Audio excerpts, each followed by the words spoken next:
So my name is Andrew Esiebo. I will take part in the day.org program of May 15th. You better join me also. I'm a photographer and media artist. I've been working a lot around culture, urban life, sport, sexuality, gender, and sometimes politics. And I've worked for several organizations like NGOs, some institutions based in Europe, magazines, arts organizations, thereabout. And sometimes I organize little programs like workshop for young kids, introducing camera as a means for them to express their world around them.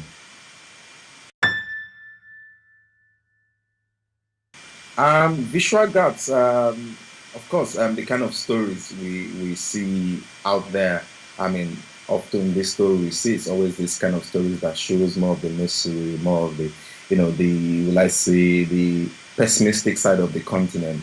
But I think in this is part of the reality, but in this pessimistic side, there's also some side that gives you this optimism about, stories about hope, stories showing people living their daily life, trying to get on with the challenges which they face, trying to show, the, will I say, the dignity among Africans, and also gaps in terms of a platform in which Africans can tell their stories. There are few, will I say, organizations in which Africans could tell their story in the continent. It's quite surprising that, for instance, a guy in Lagos easily know what is happening in the US than him to know about what is happening in Ghana or even Benin Republic, which is so close to him.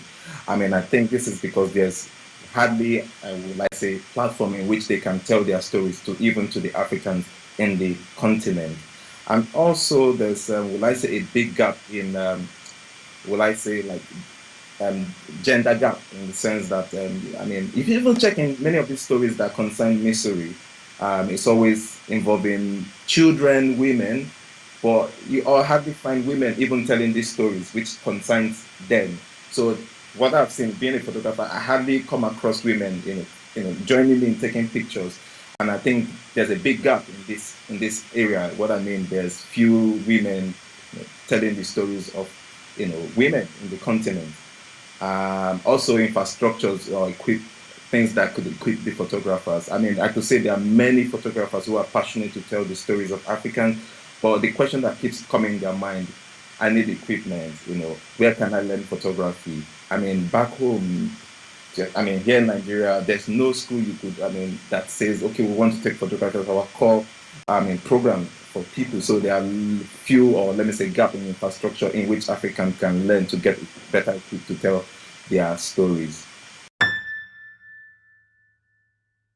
I mean, it could add value because I think, one, it creates this platform in which stories of Africans could be told. So I think, like I said, there are many people who have stories to tell, who want to tell stories, but the question is how or where can they tell their stories? So I think a Day in the Life project is a good project in the right step to give many of us a platform to tell our stories to the world.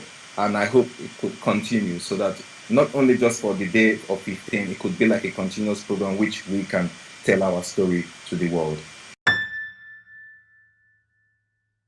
Yeah, I'll contribute by telling stories that happened around me on that day and mobilize all my colleagues and especially the women, which I always say, if you see most of the image that talks about even this poor Africans always involving around women, kids. So I would like to encourage women in my community where I am to like tell the story, their own story from their own point of view.